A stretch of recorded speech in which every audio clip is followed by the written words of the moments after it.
Hello everyone, welcome back. आज जो है अपना इन्वर्टर एसी का जो है पीसीबी और मोटर वगैरह चेक कर रहे हैं। ये जो है ब्लू स्टार के मशीन का पीसीबी है। इसके अंदर जो है मोटर का या फिर जो है पीसीबी का एरर आ रहा, H6 बोल के एरर कोड है इसके अंदर अपने को जो बता रहा ना। तो फिल वक्त के लिए मैं मशीन तो ऑन करा, मशीन ऑन हो गया। अब अपना जो है टेम्परेचर 26 पे सेट करे हुआ है। एक बार फोकस करता हूँ उसके ऊपर, तो देख सकते 26 पे टेम्परेचर सेट करा हुआ है, 26.0 पे। तो अब इसके अंदर मसला क्या हो रहा मालूम, इसकी मोटर जो है थोड़ी देर तक फिर रही थी, फिर के जो है उसके बाद में H6 बोल के एरर कोड आ जा रहा। तो अब यहाँ पे देख सकते हैं मोटर को जो है पकड़ने पे रुक जा रही और हाथ से फिराने पे फिर रही। और जो है मैं इसको लेके जाके मैकेनिक के पास, जो भी रहते हैं ना रिपेयर करने वाले, उन लोगों के पास बताया, मतलब पीसीबी रिपेयर करने वालों के पास। तो उन लोगों को बताया तो कैपेसिटर का हो सकता है प्रॉब्लम बोल के कैपेसिटर तो चेंज कर दिए इसका। कैपेसिटर चेंज करने के बाद में भी जो है सेम अपने को वही प्रॉब्लम आ रहा। इसका जो है कैपेसिटर मैं नया लगाया, एक बार पीसीबी बाहर निकाल के बताता हूँ। तो अब क्या है मसला, अब मैं थोड़ी देर तक चला दूँ इसके अंदर। तो इसके अंदर एरर कोड आ रहा अपने को H6 बोल के लिखे हुआ आ रहा। अभी तो फिल वक्त चल रही मोटर अपनी 26 अपना जो है टेम्परेचर बता रहा। तो एक बार एरर कोड आए वक्त बताता हूँ मैं, H6 बोल के एरर आ रहा है इसके अंदर। तो ब्लू स्टार की जो पीसीबी है अपने को, ब्लू स्टार का जो इन्वर्टर एसी है, उसके अंदर अगर अपने को H6 H for horse H6 अगर एरर आया बोलो तो वो मोटर से रिलेटेड अपने को रहता प्रॉब्लम। मोटर का कुछ तो भी प्रॉब्लम रहे तो ही आता, या फिर जो है कभी कभी रेयर केस है जब अपने को पीसीबी का प्रॉब्लम रहे तो आता।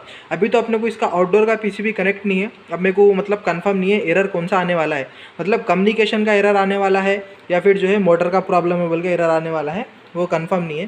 तो एक बार अपन थोड़ा सा वेट कर लेंगे। वेट करने पे जो है यहाँ पे एरर आया था, एरर आने पे बताया तो मैं। अब क्योंकि इन्वर्टर मशीन है ना, ये इन्वर्टर में जो है आउटडोर इंडोर दोनों कनेक्ट रहना पड़ता, कनेक्ट नहीं रहे तो फिर कम्युनिकेशन का एरर आया था। अब मोटर तो जो है अपनी रुक गई, इसकी जो है ज़रा हल्लू लाइट गर्म होना भी शुरू हो गई मोटर। देखेंगे, मेरा तो अंदाज़ा है कि मोटर का ही एरर आना चाहिए, क्योंकि अभी फिल वक्त के लिए तो पहले इन्हें फ़ैन वगैरह चेक कर लेता ना, सेंसर वेंसर चेक कर लेगा, उसके बाद में कम्युनिकेशन चेक करता। तो बहरहाल देखेंगे अब क्या एरर आता है इसका। ज़रा मैं वीडियो रोक के फिर चालू करता हूँ। तो अब यहाँ पे जो है थोड़ी देर इंतज़ार करने के बाद में E6 जो है एरर आ रहा। E6 जो है अपने को कम्युनिकेशन का एरर है, लेकिन यहाँ पे H6 का भी एरर है अपने को, क्योंकि यहाँ पे जो है इसकी मोटर अपने को रुक गई। अब हाथ से फिराने पे चल रही, लेकिन हाथ से पकड़ने पे फिर रुक जा रही। ऐसा जो है अपने को कैपेसिटर वीक हुए तो भी होता, या फिर जो है मोटर का कुछ प्रॉब्लम रहे तो भी होता। अब कैपेसिटर तो इसका वीक नहीं है, क्योंकि हम ना कैपेसिटर नया ही डला इसे ऑलरेडी। इसके ऊपर नंबर भी दिख रहा होगा, ये जो है नंबर अपने को पीसीबी वाले ही देते समझो, क्योंकि इसके ऊपर जब ब्लोअर का लोड पड़ रहा ना, अब देखो मैं खाली ऐसा यूँ पकड़ रहा हूँ इसको, स्मूथ पकड़े तो नहीं फिर रही, रुक जा रही रनिंग मोटर। नहीं तो ऐसा नहीं रहता, इन्हें मोटर पूरा नचा देती अगर अपन इसको पकड़ रहे तो, ऐसा हाथ स्लिप कराई थी, लेकिन ऐसा पकड़ने पे रुक जा रही। इसका मतलब अपनी मोटर ही वीक है। तो जो है ऑलरेडी बहुत दिनों से चल रहा समझो मसला। तो यहाँ से हम ना जो है ब्लू स्टार से ऑर्डर करके एक मोटर भी मंगा लिए। तो अब इसको मैं अनबॉक्सिंग करके अब कनेक्ट करने वाला हूँ, कनेक्ट करके देखेंगे फिर जो है। अभी ये मोटर भी मालूम होना ना अपने को। अब ये मोटर मैं एक बार टेप मारता हूँ उसको, तो देखो यहाँ पे मोटर तो फिर रही अपनी, लेकिन पकड़ने पे ईजिली रुक जा रही, फिर हाथ से फिराने पे, और मोटर भी अच्छी खासी हीट हो गई समझो, बहुत बेहतरीन हीट हो गई।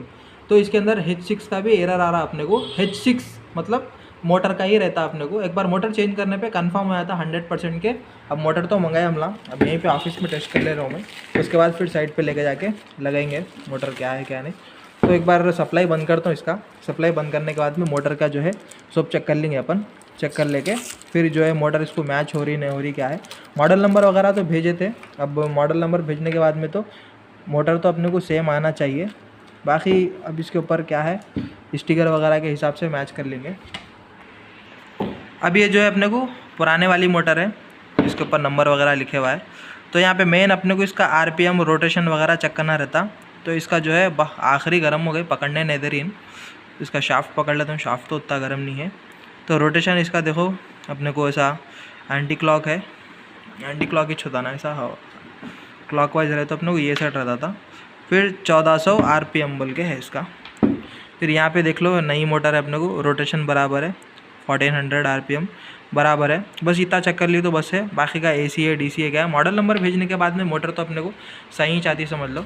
तो यहाँ पे देख सकते हैं मोटर वगैरह अपने को सही आ गया। अब इसको क्या है टेप मार देता हूँ मैं। टेप मारने के बाद अब इसको तो खाली यूँ पकड़े तो रुक जा रही थी, अगर अब अपने पीसीबी का कुछ भी प्रॉब्लम नहीं रहा। हालांकि यहाँ पे देख सकते हैं हमला ये जो कैपेसिटर है चेंज करा दिए, नया कैपेसिटर डाले इसके अंदर। लेकिन अब ये कैपेसिटर डालने के बाद में भी सेम प्रॉब्लम आ रहा। तो जो अपने मैकेनिक साहब है ना, जो पीसीबी वगैरह बनाते हैं, उन्होंने बोले थे कि भाई चेंज करा दो मोटर, एक बार चेंज कराए के बाद में चेक करो, हो गया तो हो जाता बोल के। तो एक बार मैं इसको टेप वगैरह मार लिया, अब चेक करेंगे इसका मसला। तो अब इसकी वायरिंग क्या है, सिंपल है। अपने को 2 वायर हैं यहाँ पे।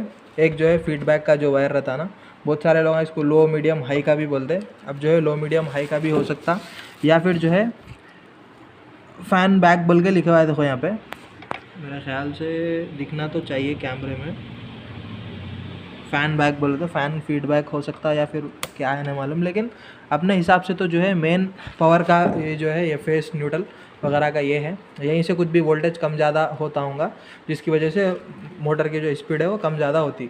अब वो तो फीडबैक के लिए है कि मोटर चल रही नहीं चल रही, क्या है मोटर, उसके हिसाब से करंट वापस आया तो इन कुछ भी एरर नहीं आता इसके अंदर। बहरहाल अब जो है अपना कनेक्शन लग गया, नई मोटर लग गई यहाँ पे। अब ऑन कर रहा हूँ मैं, बिस्मिल्लाह। अब ऑन होने के बाद में अब देखेंगे इसका मैटर क्या है। अब 26 पे ऑन हो गया अपना। एक बार रिमोट से जो है 24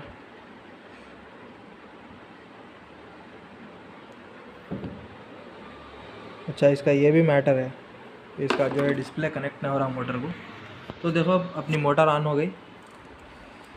अभी इसको देखो, देख रहे, पकड़ने नहीं दे रही, पकड़ने पे पूरी मोटर नचा दे रही।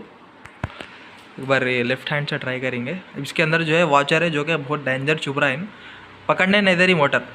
देख सकते हैं मैं पूरी ताकत से पकड़ने पे हाथ के ऊपर मार का जा रहा, मगर पकड़ने नहीं दे रही।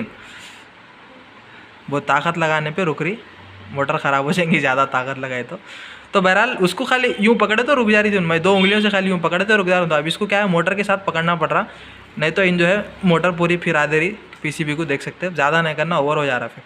बहरहाल अब इसके अंदर H6 का जो अपने को प्रॉब्लम आ रहा था ब्लू स्टार में, वो जो है H6 अपने को मोटर का प्रॉब्लम है। अब मोटर में चेंज कर दिया, मोटर भी ठंडी है, ज़्यादा गर्म भी नहीं हो रही, इन्हें अच्छी खासी गर्म भी हो गई मोटर, बहुत ज़्यादा अभी भी ओवर है, गर्म है। अगर मेरे पास कुछ थर्मामीटर रहता तो मैं इसका टेम्परेचर चेक कराता था। तो अब H6 को सॉल्व करने के लिए या तो पहले कैपेसिटर चेंज कराओ, कैपेसिटर अगर चेंज कराने के बाद में भी प्रॉब्लम सॉल्व नहीं हो रहा बोले तो फिर मोटर चेंज करा दो।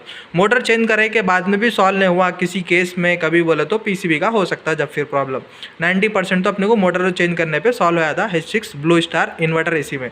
बस इतना ही है आज के वीडियो में। वीडियो पसंद आया होगा, वीडियो पसंद आया तो लाइक करो, चैनल को सब्सक्राइब करो। Thank you for watching. मिलेंगे ऐसे ही नेक्स्ट वीडियो में, तब तक के लिए गुड बाय।